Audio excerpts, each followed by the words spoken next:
membahas bagaimana secara detail metode eksplorasi jangan di share tadi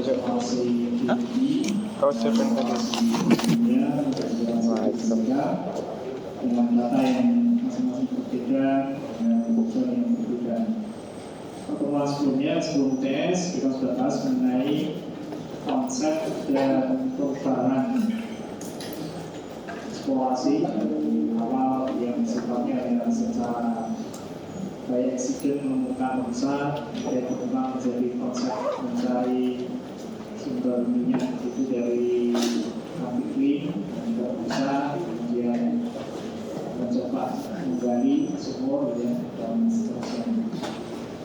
Nah, kali ini pertemuan ketiga kita akan membahas mengenai ketika sebuah lapangan gas ditemukan discovery dari proses eksplorasi geologi, geofisika di dunia, apa yang akan kita lakukan?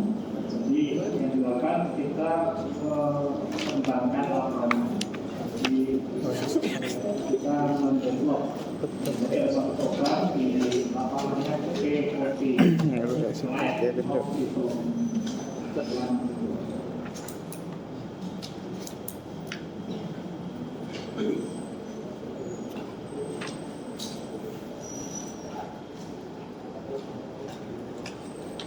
Jadi discovery atau tidaknya sebuah sumur ditemukan oleh apa kemarin? Yang mana sumur ini discovery atau sumur ini dari? Yang mana apa? Kemarin ada tes, namanya tes apa? Well testing, uji sumur. Uji sumur, baik PST, field strength testing, maupun RFT, Rapid Formation Tester. Jadi itu yang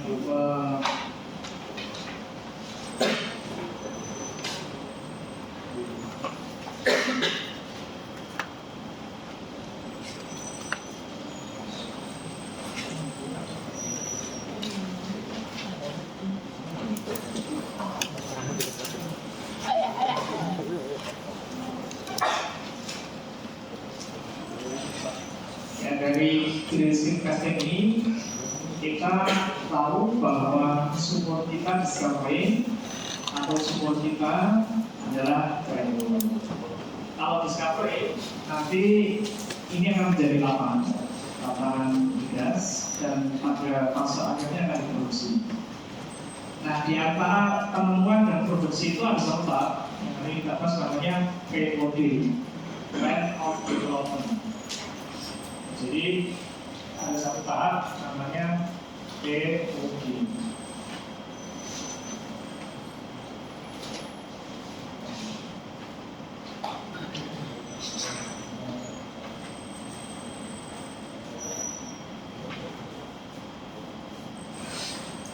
Ya, siapa yang melakukan POD ini? Ya, timnya hampir sama dengan tim eksplorasi, tapi memang khusus untuk pengembangan. Tapi di dalamnya ada geologis, ada geofisis, ada petrofisis. Kalau di lingkungan kimia, jadi kalau di POD itu nanti biasanya ada geologi, geofisis, petrofisis. Ada lagi masuk penggantian di kimia itu orang-orang fasilitis dan ekonomian, biasanya dari petroleum engineer. Jadi timnya ini ada geologi masuk ya, geologis itu everywhere. Nah, dia ada di mana-mana. Ada geofisis,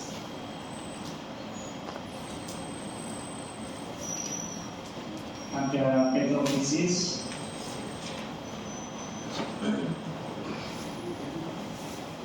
nah ini ada orang-orang dari petroleum engineering.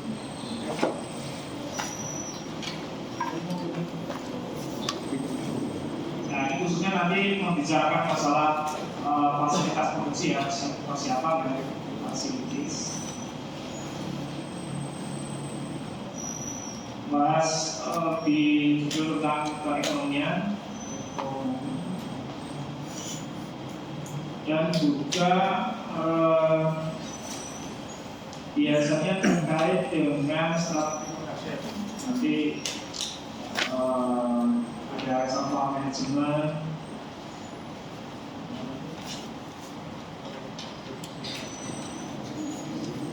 ada persiapan production.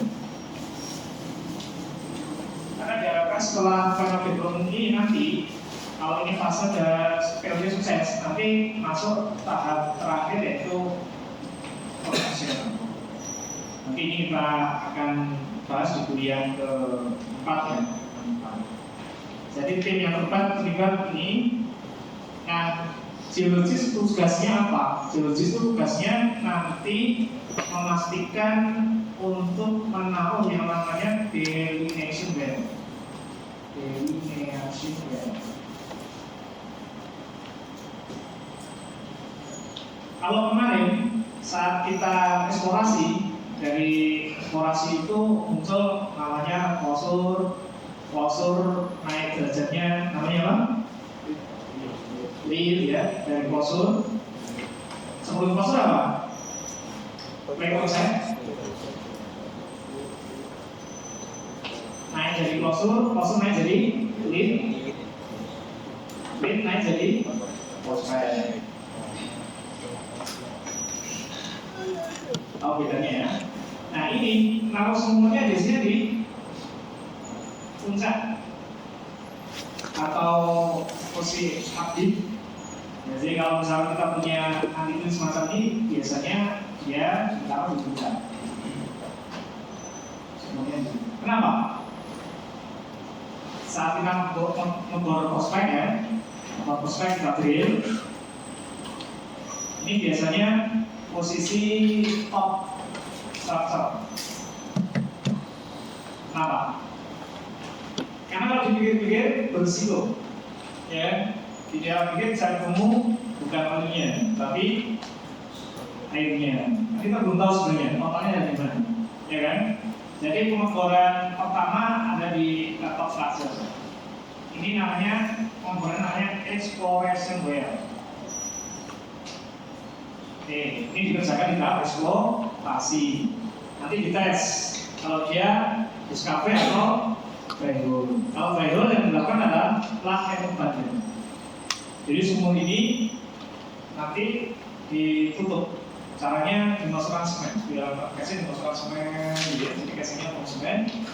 Terus lemnya dibongkar, ditinggalkan namanya wellhead. Untuk penanda, dulu penanda sumur bersih bahaya dan sebagainya. Tapi kalau discovery, kita akan mengembangkan.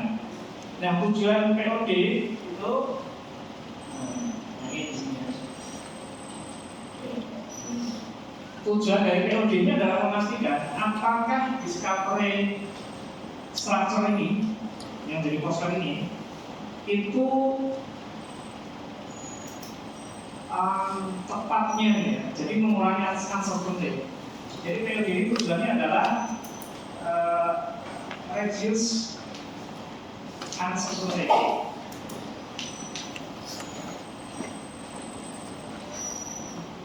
Mengurangi ketidakpastian. Meskipun ini sudah discovery, masih ada beberapa ketidakpastian. Contohnya apa? Sebenarnya ini OIP-nya berapa? Ya, meskipun sudah ditemukan, tapi OIP-nya berapa? Terus misalkan seberapa luas distribusi reservoir? Distribusi reservoirnya seberapa luas? Ini perlu kita pastikan, gitu ya. Kemudian kontak fluid sebenarnya. Terus apakah ada kompartemen? Kompartemen ini apakah struktur ini nyambung ke yang lain atau tidak? Kalau ada sesar, sampai seling atau tidak, dan itu masih ada beberapa ketidakpastian. Nah, untuk mengurangi ketidakpastian itu, kita melakukan plan of development. Nah, tujuan ini tercapai ketika geologis bisa menemukan diri sendiri untuk menjawab ini. Jadi tugas geologi itu adalah mencari kira-kira fluida terluar paling samping itu sebenarnya ada di mana. Jadi ini biologi mencari batas kontak itu sebenarnya gimana. Jadi apakah dari sini sesuai dengan hipotesis kita ya, posisi katakanlah oil water contact atau tidak? Ini kan pertama kita punya hipotesis OWC di sini. Asumsi kita ini oil, ini water. Sumber pertama, exploration well itu sudah confirm, posisinya ada di sini, jam sekian. Jadi pertanyaannya, benarkah si OWC, kontak fluid itu dia akan sampai di sini? Caranya gimana? Naruh definition well. Kalau exploration well itu di top structure, kalau definition well itu dia ada di flank. Di sini, dia naruh well di sini. Tujuannya adalah mengkonfirmasi misalkan OWC. Betul nggak? OWC kan flat, jamnya sama dengan yang di exploration well. Jadi sumber kedua ini adalah delineation well. Terus mengkonfirmasi, betul nggak? Struktur ini menerus sampai sini, reservoir ini menerus sampai sini, tekanannya sama, dia berubah atau jalan-jalan karena ini ada sesar, ini nggak nyambung. Ya kan? Saya tidak nyambung. Kalau sesarnya saat naik, ini silik. Dikonfirmasi oleh namanya delineation well. Nah, delineation well berapa? Bisa 1, bisa 2. Tergantung. Kalau ini ada sesar, ya saya memakai di sini. Kalau delineation well kedua, ini delineation well ketiga. Ini nomor 1. Di sini kan maksudnya bukan atau ada namanya beda gitu. Oh sorry, kalau dari penampan artinya sesarnya di sini, ya kan? Jadi nanti harapannya dari proses plan of development dari delineation well di sini dan sini salah OIP-nya berapa? OIP yang lebih certain. Kalau di awal di sini OIP-nya mungkin maksudnya probabilistik.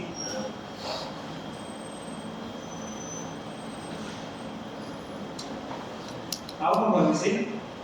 Jadi probabilistik itu ada istilah P10 OIP-nya berapa, P50 OIP-nya berapa, P90 OIP-nya berapa. P itu probability. Probability 90% benar berapa? Ini biasanya paling kecil. 50% berapa, probability 10 berapa. Dari mana? Biasanya orang ngitung begini. Ini OIP, ini adalah persen kumulatif. Orang akan begini, ya. Ini P10, persen 10, P50, persentil 90. Jadi dia di sini, ya. Oh sorry, ini biasanya persentil. Probability 90% itu persentilnya 10, probability 50 itu sama, ini persentil juga P50. Ini persentil probability 90, persentilnya 10. Jadi dibedakan yang di sini ya. Ini adalah probability, ini persentil. Probability 10%.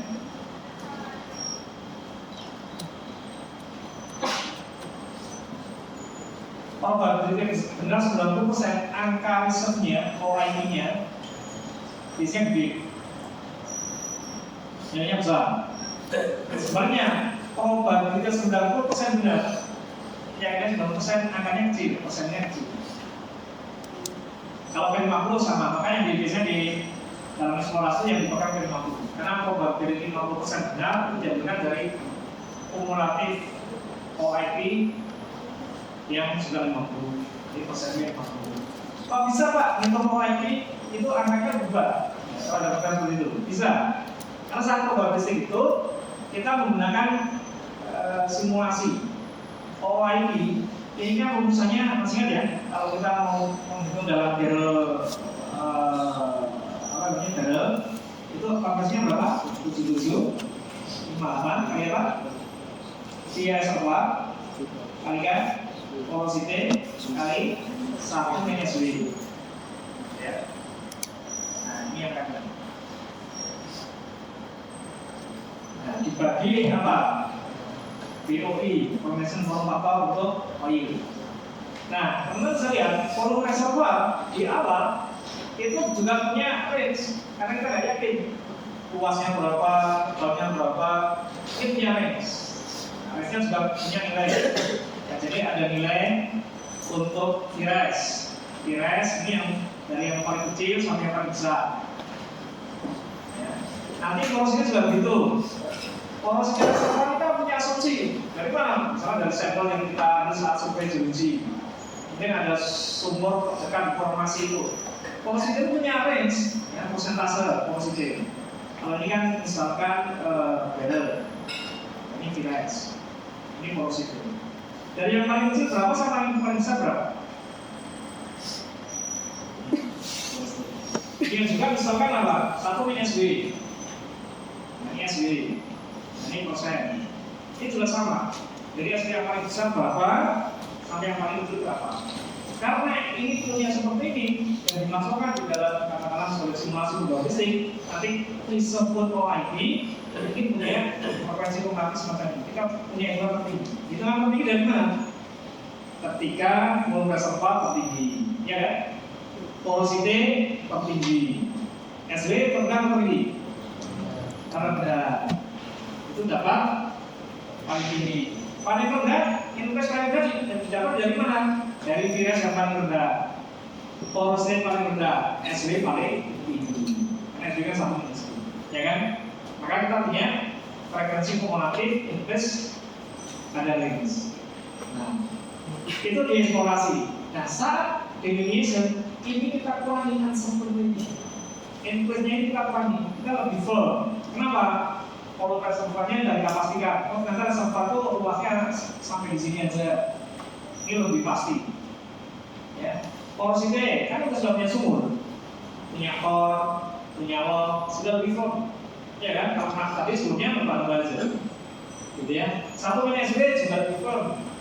Jadi posisi Vires di sini, porosity, SW dan POI. Jadi ingat ya, POI formation volume factor untuk oil, formation volume factor. Masih ingat nggak ini apa? Angka merubah reservoir menjadi standar Stockton barrel. Maksudnya apa? Stockton barrel itu kondisi di surface permukaan. Kalau ini kondisi di reservoir. Jadi minyak pada kondisi reservoir, tekanan reservoir, temperatur reservoir punya hitungan. Begitu dibawa ke permukaan, diproduksi, maka dia akan menyusut. Angka penyusutannya ada dalam DOI, formation volume factor. Kenapa menyusut? Karena berkurang, temperatur berkurang. Sebaliknya kalau gas, kalau gas itu dia akan mengembang. Jadi BOI ini adalah shrinkage factor. Faktor penyusutan karena minyak dihitung. Kalau di reservoir minyak itu agak sedikit mengembang karena tekanannya besar. Ini bisa dibawa ke permukaan akan sedikit susut. Nilainya ini kira-kira ya 1,1. Ya lebih besar dari 1. Kalau dibagi dengan 1,1 kan sedikit berkurang. Tapi kalau dibagi dengan di bawah 1 lebih besar. Ya. Kalau gas namanya BD itu sebaliknya, dia expansion factor gas dari formasi dihitung, kalau dikeluarkan dia akan mengembang, namanya expansion factor. Kalau gas namanya itu adalah di situ namanya BD, formation factor untuk gas. Ini lebih besar, lebih kecil dari 1. Kalau BOI ini kurang dari 1. Oke, lebih besar dari 1. Oke ya, maka pada saat kita development kita sudah lebih firm. Volume reservoirnya lebih firm. Maka di sana dilakukan MP4 berdasarkan data-data lebih baru. Saat development ini mungkin, ini kan sudah jelas discovery, jelas-jelas dia akan ekonomis, sudah 3D aja. Dulu awalnya seismiknya mungkin hanya terbatas gitu ya, hanya uji agak jauh gitu.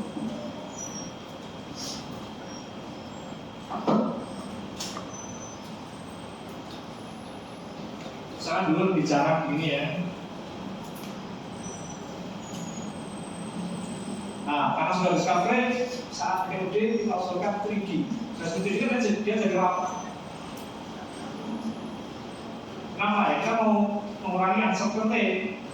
Biar apa? Tahu sebaran reservoir. Biar tahu petarannya dan seterusnya. Jadi di sini dikonfirmasi, ya, dipastikan mau reservoir, maksudnya SW, DOI dan seterusnya. Jadi prosesnya setelah bisa itu sudah langsung produksi. Kenapa? Karena kalau ini langsung produksi, jangan-jangan sebenarnya discovery tapi juga tidak logis. Jangan-jangan ini sebenarnya nggak nyambung, hanya isolated, gitu ya. Perlu kita pastikan. Ini semuanya sama, memastikan bahwa yang kita temukan discovery itu ekonomis betul, menguntungkan betul, dan bisa ketahuan kira-kira sampai umurnya ya. Ini kira-kira umurnya berapa lama? Reservoir itu POT harus bisa menjawab. Bahkan sampai kalau dia bisa menentukan ini nanti fasilitasnya seperti apa, maka perlu ada orang yang melakukan engineering, ada production, ada facilities. Contoh ya, pernah dengar abadi fit, lapangan abadi. Jadi kalau ini ada pulau timur, di timurnya itu ada selalu, di timurnya lagi itu ada laut Arafura luas. Di perbatasan antara Selaru ke Arafura itu ada sebuah lapangan giant field isinya gas, namanya abadi field yang menunjukkan itu shell dan impact dulu. Itu kira-kira mungkin 15-20 tahun yang ya mungkin 10-15 tahun yang lalu, 15 tahun yang lalu. Saya mungkin ini tahun 2025 yang kira-kira tahun 2010-an, 2008-2010. Discovery gas besar. Tapi tarik ulur saat POD ini belum bisa deal, terutama masalah facilities. Tarik ulur karena kepentingan politik. Pemerintah awalnya pengen di laut, kan di laut. Jadi fasilitasnya itu kayak di pipa lewat laut. Terus ada yang jauh di laut, yang bisa dimanfaatkan oleh penduduk Indonesia lokal, langsung dijual, jual ke Australia atau langsung ke Singapura atau China gitu kan. Ada yang lewat darat, pipanya darat, karena yang dari nanti bisa dapat keuntungan lah, bisa mengalihkan susunya. Tarik ulur, kepentingan politik ya berbagai intrik masing-masing sudah lewat. POD-nya nggak disetujui sampai sekarang.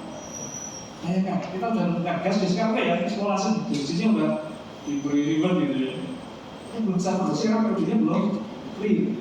Masalah fasilitas, saya lagi dibuat lagi beberapa kali gimana cara sifatnya. Ya tarik ulur antara kepentingan dan sama pemerintah, banyak pihak, karena kan zona bulan sudah selesai yang lalu.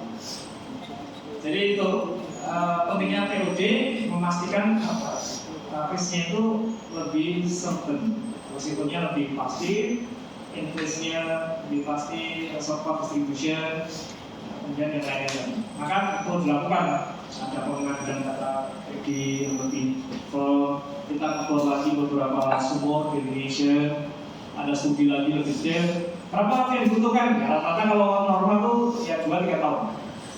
Normal 2-3 tahun, nanti di tahun 3 POD-nya hasil studinya diserahkan ke pemerintah untuk dimintakan izin produksi. Jadi izin produksi itu pemerintah, karena eksplorasionis investor dari jauh dari luar itu izinnya hanya eksplorasi dulu. Saat nanti produksi harus izin pemerintah. Karena dia punya tanah dan air di pemerintah. Ceki rakyat Indonesia. Kalau sekarang pemerintah dilatih ke sekarang. Tujuannya adalah tujuan memastikan nanti pada saat produksi itu bagi hasil dengan pemerintah bagaimana, pajaknya bagaimana, risiko bagaimana, kalau ada masalah sosial bagaimana. Karena produksi kan juga pakai nanti ada masalah sosial gitu ya, dan lain sebagainya. Jadi ini bisa panjang, bisa sebentar, ya paling cepat normalnya 3 tahun sampai 5 tahun. Latar Banyu Urip milik Cepu, ExxonMobil Cepu ya, ExxonMobil di Jawa Timur itu POD itu kira-kira mungkin sekitar 8 tahun baru bisa produksi dari Islam. Lapangan gas raksasa sudah besar. Ya memang sejaya nasionalnya besar. Ya, butuh waktu lama produksinya. Ya di atas 5 tahun. Ya masalahnya sudah kadang-kadang tidak masalah akademis lagi ya, sudah macam-macam keekonomian, fasilitas, masalah sosial, macam-macam. Jadi setelah nanti work on production baru kita produksi. Nah, di produksi nanti genesis bisa ada production genesis. Oke, ini POD secara garis besar. Kita coba lihat detailnya ya. Mereka ada yang mau bertanyakan silakan. Terus belum lanjut kalau ada yang mau bertanyakan silakan. Silakan. Ya, jadi intinya ketika kita mau mengkomersialisasi saat produksi, kita harus memastikan reduce uncertainty ya, dengan cara tadi mendevelop. Ya. Nah, teori itu juga dikenal namanya kadang-kadang disebut dengan appraiser. Ini nama istilah. Jadi kalian kalau nanti kerja di ininya ada plan of development dan appraisal well, development well itu sama. Appraisal well, development well itu sama. Ya, tujuannya sekali lagi, mengurangi risiko uncertainty, reduction of uncertainty. Oke, itu tujuannya. Jadi dia sudah ketemu. Jadi namanya sebenarnya improve molecular, jadi bukan memastikan bukan menemukan dan menambah karbon. Karena development itu tujuannya memang memastikan. Kalau di POD itu kemudian nanti ditemukan ada informasi baru bahwa ternyata bisa berkembang, nanti itu tahapnya di ekspansi. Nah, sebenarnya development itu bukan untuk mengejar sejumlah tambahan reservoir baru, struktur baru, tapi lebih ke memastikan. Tapi kalau ada temuan nanti koordinator ditindaklanjuti di tim lain, ya, tim eksplorasi masuk lagi. Jadi misalkan saat POD ada menemukan, ternyata di sini ada channel yang kemarin belum, ya. Wah, ini serahkan lagi ke siapa? Eksplorasi itu. Jadi eksplorasi itu bisa expand, bisa berkembang juga. Jadi dari hasil appraisal sama ya dengan development ya, statusnya. Ini sampai menghitung juga keekonomian, akan butuh teman-teman petroleum engineer untuk menghitung keekonomian. Nanti kalau dia bisa di-develop, ya, ketika hasil hitungannya itu antara biaya development, biaya production yang dikurangi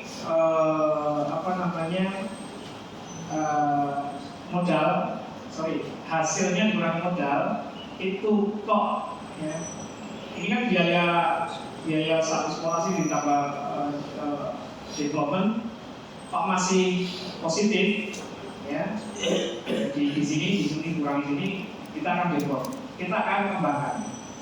Naik statusnya nanti diproduksikan, misalnya kembangkan naik ke produksi. Tapi kalau misalkan biaya dari appraisal, biaya pengembangan dengan nanti komersialnya, apalagi kemarin biaya eksplorasi yang dikeluarkan, kok tidak menguntungkan, pada kasus apa? Ternyata setelah kita pastikan, kita hitung, ternyata ini, dia ternyata sennya lanjut isolated yang ternyata dibilangnya sen bikin nyambung, lanjut isolated punya sedikit, jadi dia masih minus, belum menguntungkan. Ya sekarang belum cukup, depending. Nah, atau development. Jadi tidak dinaikkan, belum diproduksi idle statusnya.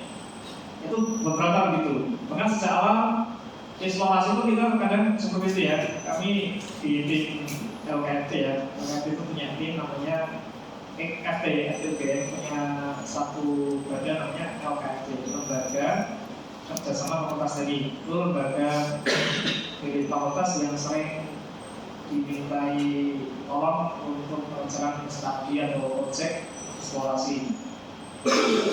Biologi itu punya fisiologi, kadang melibatkan geofisika. Kalau butuh support dari ekonominya, kadang menggunakan teman-teman dari UPN. Itu pada saat eksplorasi pun biasanya juga kalau memang keekonomian awal itu kerja juga bahkan tidak naik ke POD. Jadi dari eksplorasi tidak naik ke POD karena apa? Hitungan awal ekonominya tidak positif, secara ekonominya tidak ekonomis. Apalagi kalau Tapi boleh jadi pada saat eksplorasi dianggap ekonomis sampai di board, discovery, naik di development, sementara idle. Idle karena apa? Karena ya kayak misalkan kasusnya Bodyfield ya, sampai sekarang idle. Karena fasilitasnya belum firm. Keekonomiannya mungkin juga jadi belum firm dan seterusnya. Jadi ujung akhir dari development bisa no, bisa yes. Biasanya apa? Ya kalau semua urusan tentang terkait fasilitas, terkait sosial problem masalah sekitar sumur, sepanjang jalan yang dilewati pipa-pipa produksi dan seterusnya nggak ada masalah. Secara keekonomian menguntungkan dan ada kepastian hukum bahwa memang boleh ya, desain untuk produksi ya yes. Tapi kalau misalkan ekonominya ternyata setelah dihitung ini nggak worth it gitu ya, tidak sepadan dengan biaya modal yang sudah dikeluarkan. Ada masalah sosial yang belum selesai, fasilitas belum selesai, izin dari pemerintah belum clear.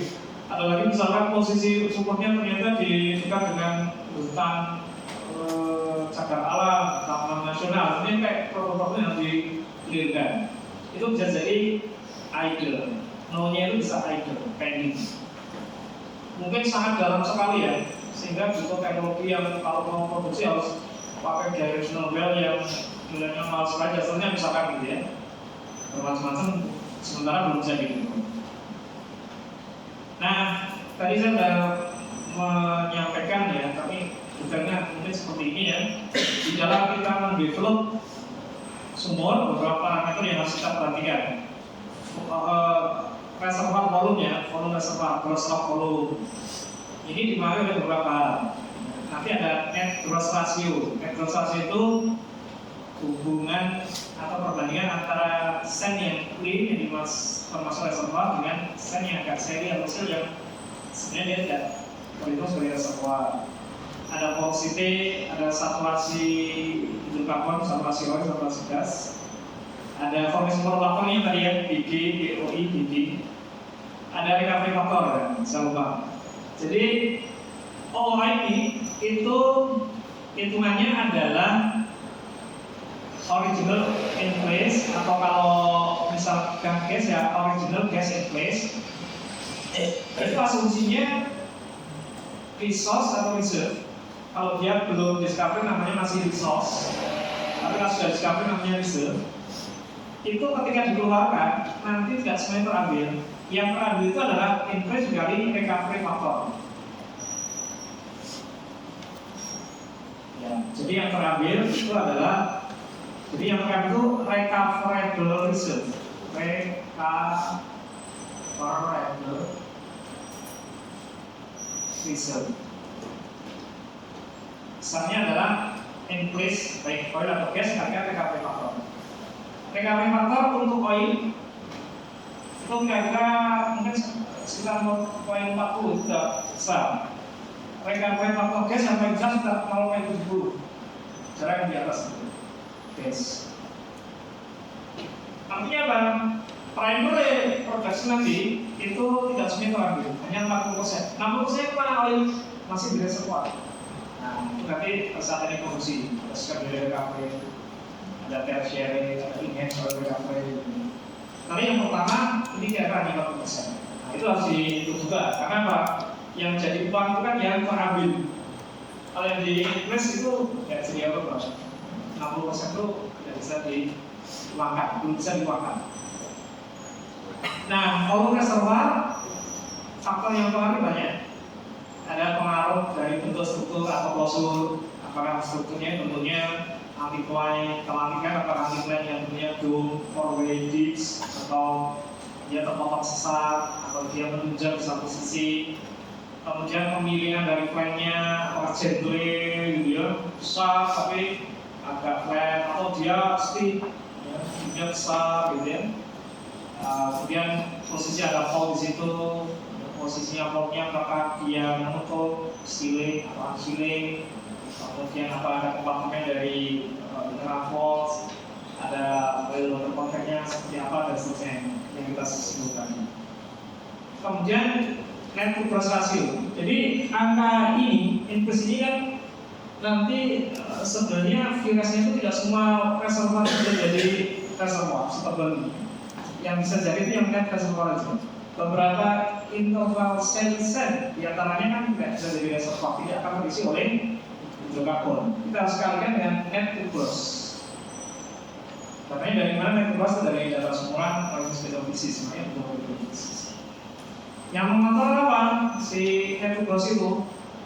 Ya ada diffusion confinement, ada diagenesis, ada fasies yang didapat di satu tempat yang kalau dia selesai jadi batu relatifnya dominan akan quiescent. Contohnya apa? Gimana misalkan? Kalau quiescent, net tuberosnya besar. Sebaliknya ada environment fases yang kalau didapat domain seal, sehingga net tuberosnya kecil. Net size banding gross kecil. Kira-kira kalau yang menghasilkan more clean itu environment apa atau fase apa? Ya, daerah fluvial gitu ya, yang berindustri itu relatif misalnya bisa konsen dan selnya sedikit, misalnya yang mungkin upstream, sand, fan, ada mobile sand. Tapi kalau di daerah-daerah yang diberi gitu ya, atau yang katakanlah turbidin, itu mungkin sel itu bisa rasionya bisa seimbang. Tapi ada daerah-daerah yang sandnya itu lebih kecil dibanding selnya. Kira-kira ya tadi dari Bilkan, mungkin ngomong delta P, banyak sel di daerah-daerah core delta sel, itu selnya bisa lebih banyak, selnya bisa lebih banyak dibanding sel. Saya pernah kerjakan analisis di daerahnya ONGC, PKI. Ansar Always apa itu dominan itu sel-sel, tulisannya sedikit saja. Jadi reservoir itu dominan sel-sel. Jadi porositasnya itu total tinggi tapi efektifnya rendah, sponsornya tinggi, spesifiknya rendahnya itu merepotkan. Jadi dia 1,3 ohm saja itu sudah flowing juga pun. Itu petrofisisnya kesulitan. Karena menyari tersebut membedakan zona air dan water itu sangat sensitif ya, tidak kontras, sulit membedakan. 1 ohm sudah water, 1 sekian itu oil, ini bedanya susah kan? Dan angka itu threshold itu ya tiap kendaraan bisa berubah. Jadi kita betul mencari indikator-indikator yang bisa sensitif menunjukkan bahwa dia adalah oil gitu ya, rather than water. Itu kesulitan ini. Nah, faktornya macam-macam. Nah, itu ini siapa yang menjelaskan? Geologis ini. Shape of structure, deep of land, deep environment, jenis itu geofisika ya, kayak jadi petrofisis juga nggak terlalu dalam. Canifornia apalagi ini geologis. Jadi kalau saudara sebagai diplomat geologis ya harus berhadapan dengan seperti ini. Anda harus kuat di selain geologinya juga reservoir geologi. Memahami prosedur environment, fasies, kemudian korelasi, gitu ya, dan sebagainya. Kemudian saturation of hydrocarbon, kontrolnya apa? Ya reservoir quality. Kontrolnya itu misalkan pori-porinya seperti apa, jari-jari pori, kapilaritasnya. Karena semakin kecil pori-pori, ya ukurannya mikro, bekerja kapilari pressure, tekanan kapiler. Nanti saturasi fluid dalam hal ini adalah water, itu sangat dipengaruhi. Kalau pori-porinya sangat kecil, halus ya, itu cenderung punya wettability mengikat air lebih besar. Jadi SWIR-nya lebih besar, otomatis SO-nya tidak bisa maksimal dan seterusnya. Kemudian formation faktor ya tergantung tipe fluidnya, apakah oil, apakah gas. Kalau oil dengan API density berapa, dan seterusnya. Ya. Kalau gas juga pakai gas itu metana, propana, butana juga beda-beda. Kemudian terkait dengan pressure reservoir dan tentu juga mempengaruhi. Terakhir recovery factor.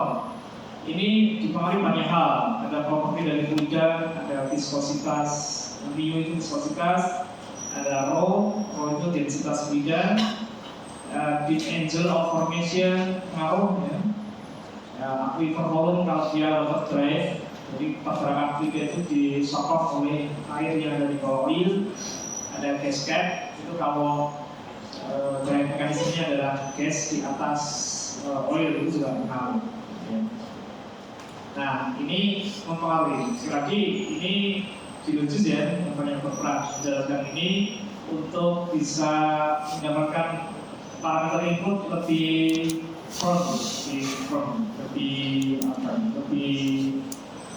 bukan 100% pasti, tapi lebih angka pendapatnya juga berkurang jauh. Jadi sudah lebih meyakinkan. Baik, nah ini caranya makanya harus ya kalian ditambah yang appraisal well atau development well ya, bisa nambah 1 atau 2 gitu ya, memastikan ini yang kondisinya pemilihan dari bentuknya dan seterusnya gitu ya, atau komponennya atau nyambung dan juga. Nah, jadi intinya itu kemudian ini sama ini yang kita jelaskan. Nah, ini jadi saat development proses selesai atau appraisal well selesai, kita sebenarnya sudah punya kepastian antara katakanlah ini misalkan ya posisi struktur kosong kita ya. Ini ada beberapa posisi gitu.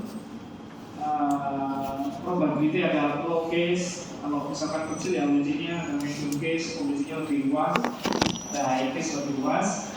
Maka kita bisa hitungan punya stock tank oil increase.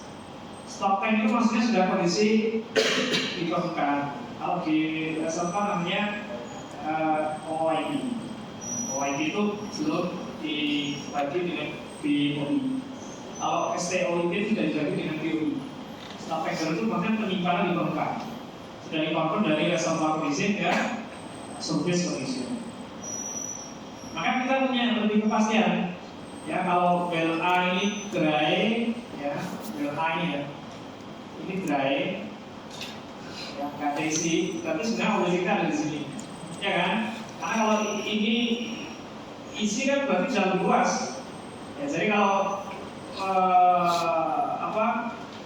well A ini ini isi, ya, kemudian kita punya ambisi sekian, kita bisa punya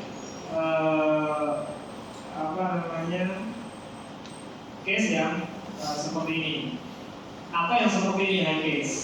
Nah, dua ini. Tapi kalau sudah pasti nanti kita bisa pasti. Jadi gini, saat sebelum di develop kita hanya punya informasi misalkan seperti ini. Tapi setelah A ini tahu, A ini kalau dry berarti sebenarnya real kita STOIP ada sekian, karena real kita itu hanya ini. Ini terpisah dua struktur. Tapi kalau saat di eksplorasi delineation well-nya A ini isi, ini boleh nyambung seperti konsep saat eksplorasi awal. Tapi kalau misalkan ini ternyata nyambung dan bagus, bisa saja memang produksi kita maksimal, ya, karena dua struktur ini akhirnya nyambung. Pastinya apakah nyambung tidak ya? Ini dari konsep awal yang seperti ini apa? Ya ditaruh sumur di sini. Kalau sumur ini kosong ya berarti ini dua struktur yang terpisah. Kalau dia isi ya bisa seperti ini, bisa sekarang bisa lebih besar. Jadi mengurangi faktor risiko dan mengindikasikan sebenarnya yang lebih pasti seperti apa. Ya, jadi nanti ada hitungan keekonomian, ya. Jadi kalau saat appraisal itu setelah hitungan ya, beberapa sumber itu menunjukkan kalau tidak bisa di develop, ya itu tidak lanjut untuk di develop dan komersial. Ya indikasinya ekonominya ya, ultimate recovery-nya itu hitungannya dia negatif. Jadi misalkan ya untuk biaya kalau kita ngebor gitu ya, ini katakanlah kalau 20 juta barrel, dapatnya 20 juta barrel, dia masih minus 40 juta dolar NPV-nya, net present value. Tapi kalau dari hitungan development kita 68, nah dia posisinya plus 6 juta. Karena 6 juta ini baru pas, gitu ya. Nah, dia butuh 100 juta barrel untuk dapat 40.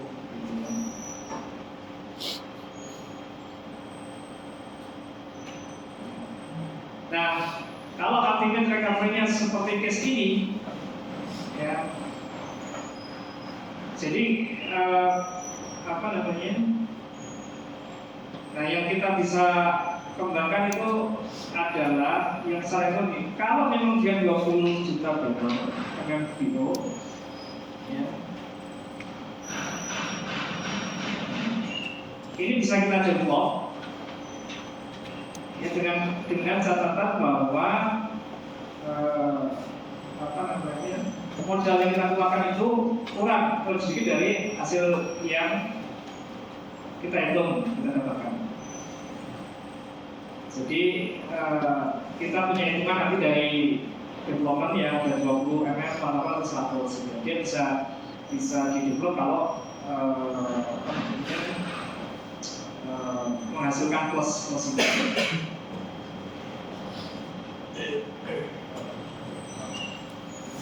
Ini sebenarnya nantinya di sini minus ya. Ini harusnya kalau di-develop itu harusnya positif.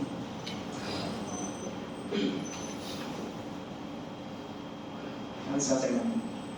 Oke, jadi kemudian apa yang dilakukan untuk memastikan tadi ya, ini sebenarnya sudah kita sampaikan. Praktikal aspek dari infrastruktur itu apa yang kita lakukan, aktivitasnya itu dari apa namanya, mulai mengurus. Kalau sudah positif confirm di develop, mulai ke production, yaitu mengurus dari berbagai macam kontrak. Kemudian pada saat itu kadang-kadang ini yang cukup penting ya, Anda nanti mungkin bekerja tidak hanya sebagai subsurface geologist ya, kadang-kadang masuk ke manajerial. Ini pada saat POD, kalau saat POD-nya bagus, artinya bisa masuk level production, itu kadang bisa kemudian menggunakan portfolio untuk ngajak partner investment. Ya, kayak yang saya tadi cerita Abadi Field itu dalam durasi panjang, akhirnya sel itu mundur. Tapi impact sampai dia nyari partner lain, mengolah pertamina dan Petronas. Jadi ini sudah bisa untuk berbisnis. Ya, kemudian ya mencari pendanaan ya dari katakanlah misalkan dari pihak-pihak tertentu support nanti ke produksi gitu ya. Menghitung pajak yang dari pemerintah, ya, kemudian ketersediaan alat dan seterusnya. Ini praktek-praktek di development. Oke, ini secara umum tadi sudah kita singgung ya, objektif development yang tadi yang mengurangi seperti kemudian betul-betul data petroleum engineering dari beberapa well, kemudian ada informasi tentang facilities, kemudian hitung-hitungan dari pekerja yang terlibat ya, gaji dan seterusnya, project planning, budget dan seterusnya. Nah, kemudian hitung-hitungan itu dimunculkan dalam beberapa dokumen. Nanti saudara mungkin akan kalau jadi development geologist ini menyusun di dokumen-dokumen ini. Ada field development plan, isinya macam-macam dari mulai peta-peta terbaru, klausul terbaru, hitung-hitungan terbaru, gitu ya, keekonomian terbaru, risiko terbaru dan seterusnya. Kemudian detail desain facilities, yang tadi ya kayak ngomongin nanti apakah produksinya pakai pipa atau diangkut pakai tanker, mau lewat darat, lewat laut. Kita harus misalkan kalau kerjasama atau kita harus nyewa kemana gitu ya. Kemudian procurement material, jadi kita mengadakan tender pihak siapa saja yang terlibat di dalam POD ini. Ya, kemudian aplikasi itu kalau kita harus menunggu fasilitas harus dibikin dulu oleh satu instansi, menginstalisasi, dan terakhir kita harus menyiapkan dokumen kalau POD-nya selesai ini commissioning-nya gimana. Maksudnya nanti selesai itu mau di alatnya diangkut dengan cara apa. Jadi yang terlibat banyak sekali perusahaan, kontraktor, konstruksi di secara sipil, perusahaan yang support ke electrical, perusahaan transportasi, usaha catering, usaha jasa servis seperti Islam Bersih, Wali Buntun, dan usaha macam-macam itu dilibatkan semua. Jadi perjanjian saudara itu kerjanya bikin-bikin proposal, bikin-bikin dokumen seperti ini ya. Jadi nanti kalau kerja itu kan Mas Hasan rumah cerita kayak gini nih, kerja sekarang kerja itu. Nah oke, itu, nah ini langkah-langkah sebenarnya mengulang kemarin ya kalau kita mau detail ya. Jadi saat kita develop itu kita remapping lagi dari data yang lebih lengkap. Di eksplorasi sudah ada, kita remapping lagi, menghasilkan peta-peta lagi yang lebih detail ya. Sebelumnya sudah ada ya, peta dosen, headset, RP, tapi kita lakukan lagi dengan data yang lebih detail. Lebih detail itu dari apa? Karena datanya ada sekarang seismic 3D, data sumbernya sudah lebih banyak, ada development bell yang baru dan seterusnya. Ini langkah-langkah saat kita mendevelop sebuah lapangan. Kemudian riset di estimasi ulang, bisa pakai model volumetrik, bisa material balance. Kalau volumetrik sudah tahu ya, OIP, OGIP. Kalau material balance pernah dengar? Material balance itu asumsinya begini. Kalau kita punya reservoir yang ada isinya, kemudian kita taruh beberapa sumur di situ, maka ketika diproduksi otomatis remaining reserve berkurang, ya kan? Ya, remaining reserve berkurang. Nah, remaining reserve berkurang itu sisa yang ada di reservoir, katakanlah misalnya begini, saya punya 100 juta barrel oil. Oke. Saya produksi dalam 1-2 tahun atau per tahun dengan setiap sumur, tiap tahun saya bisa berkurang 10 juta. Tiap tahun bisa 10 juta. Tahun pertama berkurang 10 juta, masih berapa? 90. Tapi ternyata 90 itu tidak bisa, nanti bisa diambil 90-nya. Kan saya dari 1 juta barrel tadi, recovery factor hanya 40%, kan 40 juta barrel. Tahun pertama sudah 10 juta barrel.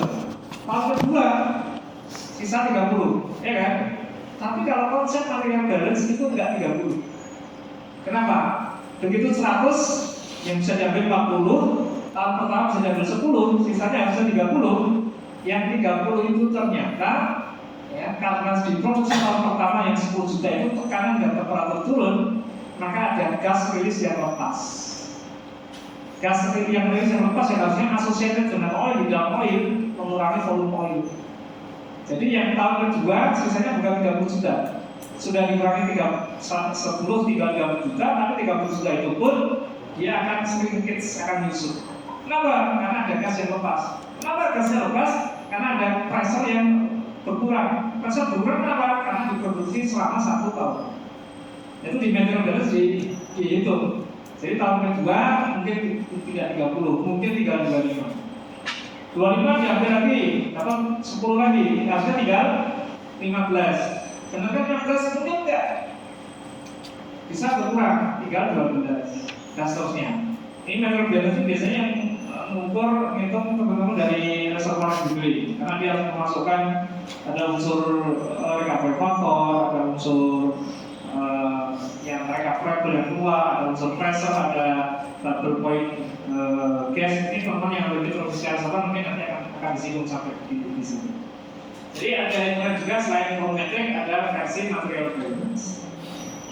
Nah, kita sudah estimate tadi ya. Di sini ada reservoir management tadi ya. Ini ada reservoir management. Nah, itu tadi dengan delineasi kalkulasi reservoir. Nah, beberapa anak itu yang S1 mau skripsi ambil judulnya proposalnya reservoir characterization. Saya bilang kalau kamu characterization reservoir itu harus lengkap. Anak-anak yang ambil meteorologi itu kayaknya langsung karakterisasi. Nah bedanya apa? Bedanya kalau karakterisasi reservoir itu kamu harus mengkarakterisasi reservoir dari berbagai parameter. Parameter reservoir biologi, parameter reservoir petrofisik, parameter reservoir engineering. Ketiganya itu harus kamu analisis untuk bisa tahu karakterisasi reservoirnya, karakteristiknya seperti apa. Tapi kalau kamu sebenarnya hanya kerja di petrofisik saja, ini ya salah satu itu ya, berarti reservoir petrofisik. Judulnya jangan usah sampai karakterisasi reservoir. Kalau karakterisasi reservoir yang reservoir biologi ya tadi reservoir ini litologinya apa, pasiesnya, lingkungan penggambarnya apa, geometrinya apa, teksturnya apa, geometrinya apa, ya imbas sampai ke plot line-nya seperti apa, itu dibahas semua. Itu aja udah banyak ini. Reservoir kondisinya apa? Porosity secara kuantitatif, permeability-nya, saturasi, volume, temperatur, pressure, reservoir resistivity-nya, ya, berbagai macam. Kaitannya aspek kuantitatif dari reservoir. Reservoir yang sendirinya seperti apa? Tekanan, pressure, kemudian flow rate, laju alir, velocity, kemudian perubahan dari OWC, gas oil ratio, tiap waktu yang berubah, depression dari tengah semakin lama semakin berkurang sampai akan habis seperti apa, recovery factor, BOE. Nah, ini data-data reservoir engineering. Jadi kalau mau karakterisasi reservoir sudah semuanya juga. Harus nantikan oleh satu itu cukup misalkan reservoir geologi ya sama saja.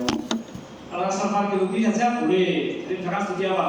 Studi fase dan lingkungan pendapat reservoir apa, ya formasi apa, itu reservoir geologi aja. Tapi kalau S2 boleh. S2 reservoir karakterisasi lengkap. Jadi sedikit tambahan gambaran. Nah, barangkali nanti di reservoir management kita juga memutuskan bahwa ini ke depan sekian tahun lagi tidak bisa primary bekerja dan kita lagi di seluruh recovery dan seterusnya. Itu strategi itu kita masukkan di dalam dokumen proposal POD. Jadi dari penambahan data ini ya, misalkan dari seismik, ada seismik itu dianalisis dengan macam-macam ya, ada ekstraksi atribut, ada seismik stratigrafi, ada inversi, macam-macam nanti bisa menunjukkan itu. Nah, jadi ini ringkasannya GNG development yang tugas kita ya, GNG geofisik. Jadi kalau eksplorasi itu sudah melakukan discovery di living sea well, misalkan kita hitung ya ada 338 juta barrel. Ketika threshold value ekonomisnya 100 juta barrel, ya kalau di bawah 100 juta kayak ekonomis ya ekonomis artinya ekonomis berarti. Nah ini pertanyaan, can we refine our picture of distribution of oil field? Kita bisa nggak menunjukkan sebenarnya dari 338 itu homogenitas dari sebaran oil yang besar semuanya seperti apa? Apakah itu adalah satu struktur yang besar atau beberapa struktur yang terpisah atau satu struktur yang besar tetapi terpisahkan oleh sesar-sesar ya kompartemen sendiri, ya. Jadi dia apakah single unit reservoir atau secara vertikal dia nyambung juga. Kemudian kalau untuk mendapatkan 338 RU itu berapa well yang harus bisa dipasang, ya, yang bisa ultimate recovery factor, mengambil recovery factor yang terbesar yang tidak ada yang tertinggal ya, dalam arti yang bisa diambil gitu ya. Kemudian yang terkait dengan fasilitas plafon kalau di laut, di darat seperti apa yang dibutuhkan. Kemudian berapa lama lagi waktu yang dibutuhkan bisa produksi minyak ya. Kemudian apa faktor yang masih belum jelas di development karena setelah dilakukan proses macam-macam masih ada faktor yang masih belum jelas lah. Ini yang dijawab oleh geologis. Sekarang kalau kerja sebagai development geologis ya bisa menjelaskan di sini. Ini ada backgroundnya sedikit. Ya. Nanti ini saya lanjutkan di pertemuan ke-5 ya. Setelah besok production, pertemuan ke-5 dari saya adalah risk and economy. Tapi ya simpel saja karena kebetulan kita bukan orang peneliti yang memang kuliahnya mendalam ya.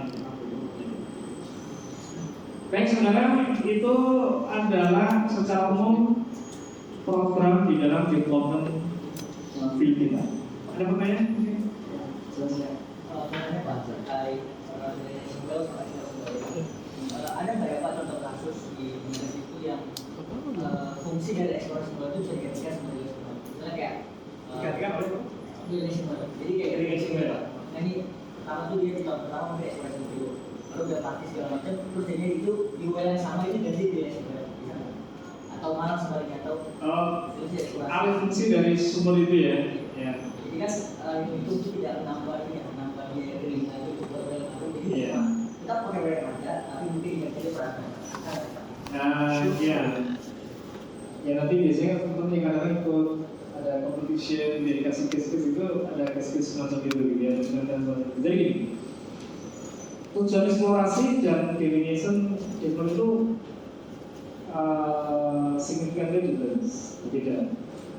Kalau eksplorasi memang tujuannya untuk discovery.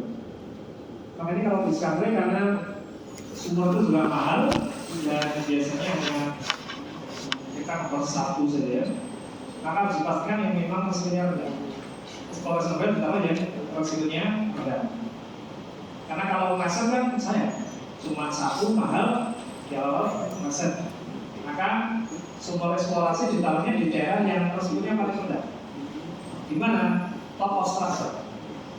Gitu ya. Karena top of structure itu biasanya kalau misalkan toh reservoirnya tipis, paling tidak dia masih ketemu. Toh kalau misalkan di dalam reservoir itu ada kontak oilnya di atas, waternya di bawah, harapannya masih ketemu oilnya. Dan ingat dengan kalau kita naruh yang more risky, lebih berisiko, yaitu decline, which is to judgment dasar delineation. Boleh jadi kalau asumsi reservoirnya tidak setebal yang kita perkirakan, kita tebal tapi akhirnya realnya tipis, boleh jadi delineation well itu kosong karena tidak ketemu reservoir. Saya taruhnya agak keset di sini karena asumsinya di sini, tapi sebenarnya dia mungkin ternyata ini ada sesuatu yang berpengaruh. Boleh jadi delineation well sumber kedua itu dry. Jadi developer itu bisa saja. Kalau saya mengkonfirmasi, berarti kontaknya nggak sampai di situ, ada sesuatu yang berbeda. Jadi eksplorasi hampir tidak pernah menaruh sumber eksplorasi yang lebih berisiko di play, jarang sekali. Bisa di top saja. Nah, sebenarnya dari sumber memang tujuannya adalah mencari batas keluar dari reservoir batas keluarnya mana, fluida atau kemana, maka ditaruh di tempat yang berisiko. Satu sumur gagal di sini akan menyelamatkan sumur-sumur lain. Karena kalau sumur ini confirm tidak, berarti kita harus menaruh sumur itu lebih ke dalam. Gitu. Tapi kalau tidak ada ini, kita naruh sumur sembarangan, berarti sumur ke-4, ke-5 bisa dry. Harapannya kalau sumur kedua ini dry atau tidak dry, itu bisa mengurangi risiko kegagalan kita di berikutnya. Kalau sumur ini dry, kita harus hati-hati. Tapi kalau sumur kedua ini discovery, kita harus confidence menaruh all wells inside origin. Jadi kalau tujuannya beda. Bisa nggak dia bertukar peranan gitu ya? Tahun pertama kita eksplorasi namanya di sini. Saya belum pernah menjumpai eksplorasi yang ditaruh tempat yang berisiko.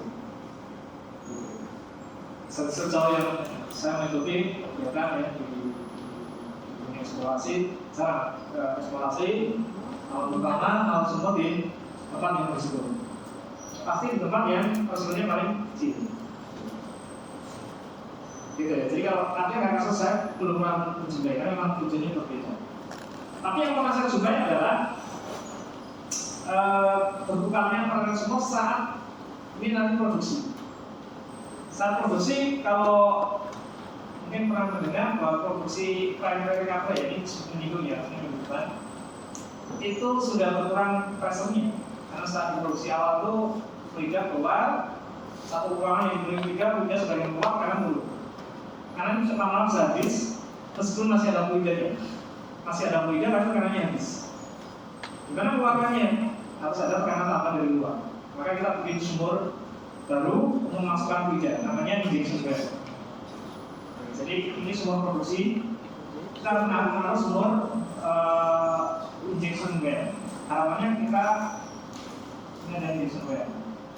Kita melepas fluida agar fluida mendorong minyak ke atas. Nah ini bisa jadi awalnya kita bisa sebagai injection well, ternyata ini itu reservoir ini konektivitasnya nggak terlalu bagus.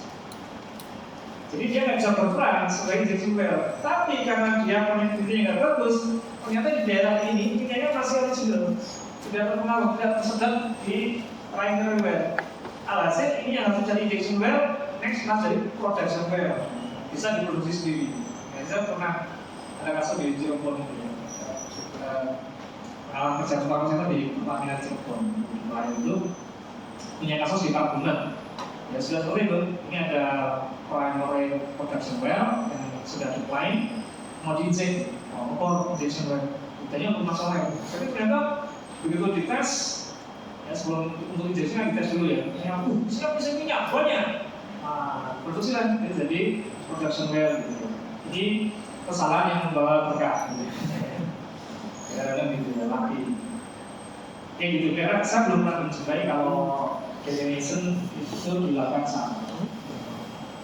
Ada lagi pertanyaan yang bagus ya, itu kalau global kayak gitu. Yang belakang, yang sembarang boleh kayak eksplorasi. Tidak ada silakan. Ya, mungkin lebih ke ini sih Pak, di resource assessment pada saat sebelum POD itu kan kurang lebih konsepnya kalau misalkan di oil and gas itu kan sama kayak geothermal, ya kita bikin buffer zone P10 sampai P90. ya. Nah itu biasanya ada beberapa case juga yang diambil itu P90-nya. Itu ada konsiderasi lain nggak Pak selain dari yang P50 itu memang nilainya kayak dia di tengah-tengah gitu Pak? Ya, jadi gini, kalau saat kita menghitung sudah jadi reserve ya, karena pada saat evaluasi sudah dicapai, POD kan namanya sudah reserve, masih muncul juga angka probability 10, P10, P50, 90. Apakah ada chance dipakai selain yang P50? Nah, tadi kan saya jelaskan commonly makanya P50. Kenapa P50 alasannya adalah kalau P50 itu dia middle case, tidak terlalu optimis, tidak terlalu pesimis. Kalau P90 itu kan optimis, probabilitas 90% benar itu optimis, angkanya rendah. Dia optimis memang angka optimis artinya keyakinan kita itu tinggi, tetapi angkanya rendah. Ini nggak bagusnya dari sisi ekonominya. Kalau saat POD nanti mau partner, mau investor, ini risikonya kecil, karena dipakai P90. Sebenarnya kalau pakai P90 angkanya bisa gede. Probabilitas 10% benar itu angkanya gede, tapi kebenarannya bisa saja meleset, berisiko. Nah, itu juga nanti jadi kayak tidak real. Meskipun kalau dalam dunia realita pekerjaan, karena kalau perusahaan-perusahaan yang tanda petik sebenarnya hanya mau kayak investor itu angkanya memang kadang gede gitu ya. Nah itu berisiko nanti reputasi perusahaan itu tidak bagus, perusahaan tidak bagus, perusahaan yang dikenal sebagai memanfaat user. Kadang-kadang makanya kalau investor itu kadang-kadang nuntutnya selain in-house assessment yang dilakukan perusahaan, kadang-kadang minta audit dari perusahaan independen. Kayak ada agensi beberapa perusahaan independen yang memberi sertifikasi research. Jadi research itu kalau sebelum ditawarkan itu minta di assessment oleh istilahnya services yang independen. Nah, itu dia menghitung ulang. Nah, makanya kemudian kenapa dipakai P50? Karena P50 itu middle case, tidak terlalu optimis, tidak terlalu pesimis. Jadi termasuk dalam format pemerintah di dalam melakukan persetujuan di ekspor macam-macam. Karena kenapa harus berubah dari pemerintah? Karena saya sudah discovery blok ini menjadi blok yang PSC ya, Protection Sharing Contract. Artinya perusahaan itu akhirnya operate di situ. Ini lahan milik negara yang disewa kontrakkan, itu nanti status investasinya sudah berbeda. Kalau saat awal eksplorasi itu investor itu nanggung penuh semua situ. Kalau gagal sekian sumur itu ya dari uangnya investor. Begitu jadi PSC, sharing kontrak sudah di-sharing resikonya dan hasilnya. Kalau ada hasil di sharing hasilnya, ada resiko sharing dari pemerintah melalui skema yang namanya cost recovery. Jadi semua cost di dalam POD sampai POP itu diminta dengan pemerintah. Maka pemerintah lewat SKP itu punya kepentingan. Kalau program triliun itu benar nggak? Kalau nggak kan dry kan negara harus mengganti biaya pun. Nah sudah discovery. Kalau discovery kan, kenapa pemerintah berani masuk kan sudah discovery. Coba pada saat POD kalau nggak bagus kan bisa preset. Langsung preset tadi. Karena kalau lobnya di tempat yang nggak benar. Ini pemerintah punya tim SKK yang SKK juga mengungkap tuh jurus-jurus ya, kata-kata itu kami di sana. Memastikan usaha beli itu benar nggak? Kalau nggak kan berisiko mengurangi keuangan negara kan, karena kos mereka terlalu. Maka yang dipakai pemerintah memakai P50. P50 ya tidak terlalu tinggi, tidak terlalu tinggi sebetulnya. Makanya ya terus kepentingan P90, P10 gimana? Gini. Kalau saya punya usaha, kalau hitungan P90 saya saja, yang probabilitasnya besar, yang besar itu besar, apalagi P50-nya. Kalau dimunculkan, mitra sudah lihat P50 itu berapa? Oh sekian, 100 juta barrel.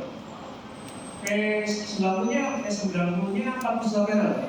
Orang itu, kalau biaya kosnya itu modal 30 juta barrel, P90 aja 40, berarti masih tetap kayaknya sangat bagus, sangat tinggi. Gitu. Tapi kalau yang nakal kan dinaikkan semua ya, P90 ya, P10. Tapi sekarang itu diantisipasi investor itu biasanya menghayar konsultan ya, bukan konsultan, mensertifikasi sebenarnya risetnya berapa sih? P90, P10, P50 yang versi independen. Di universitas secara biasanya masih dari konsultan yang memang profesional yang biasanya itu ada di Natura yang mau ada ini jadi jis yang itu bisa jadi profesional konsultan sertifikasi itu untuk yang jauh lebih handal ya, akan memastikan karena hasilnya jauh lebih tinggi. Jadi kira-kira gitu ya, apa tetap P50 dalam C-nya, tapi P90 P10 masih dipakai. Dan kapan dipakai ya tadi, kalau P90-nya jauh lebih jauh harus kita bayangin. Untuk meyakinkan mitra investasi jadi pakai. Nah kalau tetap P50 yang masuk dalam dokumen perizinan, tapi P90, P10 sudah muncul. Kira-kira gitulah, di ceritanya kamu angka itu tetap muncul. Ini paling bagus. Ada lagi? Yang lain? Sebelah kanan. Ini bisa tapi sini. Baca dulu. Silakan kita lakukan. Ini sudah pada mau mulai, sebagian ikut mulai ya. Yang orang tulis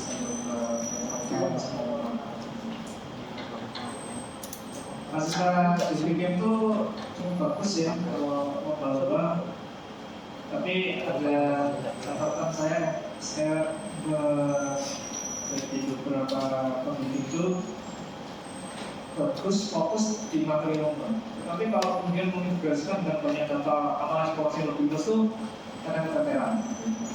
Saya bisa memahami tim itu bagus dan fokus karena biasanya yang dilombakan materinya apa, mereka akan belajar searching Google yang terkait. Jadi menguasai ini sudah dilarikan secara konsep lebih umum, lebih terintegrasi dari yang lain itu agak keteteran karena mungkin tidak mendalami, tidak mungkin tidak searching yang secara lebih luas, lebih umum. Nah ini jadi ya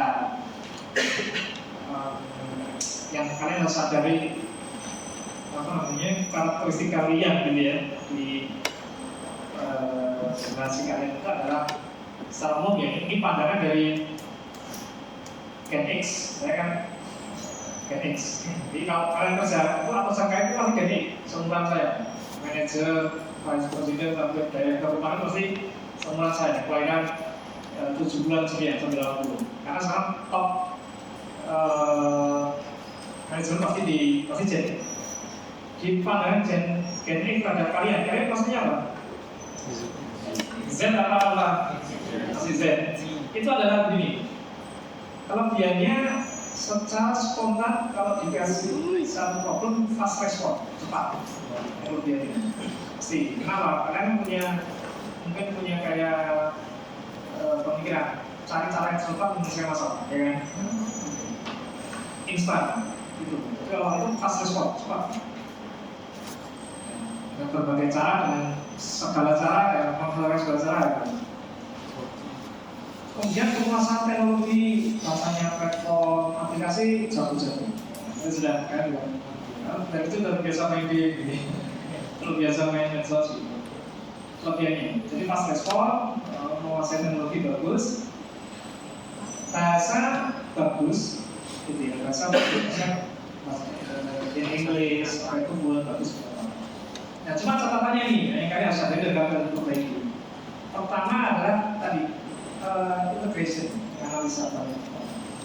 Karena orang yang biasanya bekerja cepat itu kadang nggak mau mencermati hal-hal yang mereka tidak directly connect. Tapi kalian juga dibutuhkan dalam sebuah sistem besar, sistem eksplorasi banyak data, banyak risiko, banyak tahap yang harus diusing masing-masing. Ada tidak tahu, pokoknya langsung hasilnya kayak gini. Ini problem besar. Kenapa? Begitu terlewat hal-hal lain, dan nanti di analisis ujungnya itu tidak komprehensif. Nah, kata-kata tidak komprehensif itu yang jadi catatan. Anak-anak ini fast respon, ngasih rekomendasi, tapi tidak komprehensif. Sehingga kelewat datang. Masih punya lain kelewat ini yang dulu ya Pak itu. Kalau Gen X kayak kami itu, saya kan bilang gampang gitu ya. Karena udah bisa dari dulu, udah bisa lama. Tapi faktor-faktor itu bisa dipertimbangkan semua dari yang kelewat. Kan itu gampang. Catatan kalian kedua, selain tadi mengintegrasikan, kedalaman di dalam mengasih sesuatu itu jadi catatan. Jadi menguasai, tapi tidak dalam. Saya bisa pahami. Mahasiswa itu sekarang bisa milih tulis bagus, cukup cepat lulus, yang bagus. Tapi menguasai apa? Ya pokoknya target semester ini itu yang dipelajari.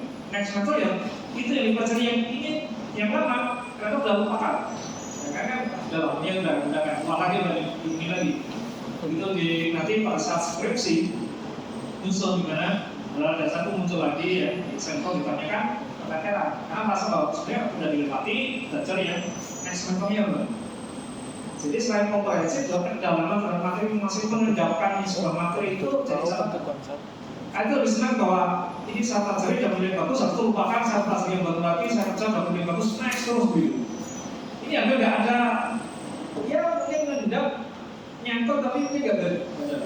Ini salah satu. Tapi ini memang semacam konsekuensi ya. Orang yang berpikir cepat biasanya hafalannya agak parah. Ya. Tapi orang yang biasanya bisa punya hafalan banyak jam berapa itu kalau suruh berpikir cepat akan lambat. Nah itu konsekuensi. Nah, caranya gimana? Caranya secara proporsional banyak jangan terlalu ekstrim. Kalau cepat respon tapi nggak ada pendalaman materi atau ini orangnya mendalami spesialisasi tapi kalau kerja lama sekali nggak pas respon juga nggak salah. Yang terakhir komunikasi. Meskipun kalian fluent in English macam-macam lah bahasa kalian Inggris, tetapi secara sense of communication dengan pihak lain itu kadang-kadang ada problem. Nah sekarang itu lebih individualnya menonjol, gitu khusus individu. Tapi kalau komunikasi kadang-kadang kurang sensitif untuk bisa merespon yang sangat tepat. Karena dalam dunia bisnis, teamwork itu tidak sekedar fast respon, tidak sekedar komprehensif, individu menonjol, tapi juga bisa memberikan ruang komunikasi yang baik. Kenapa?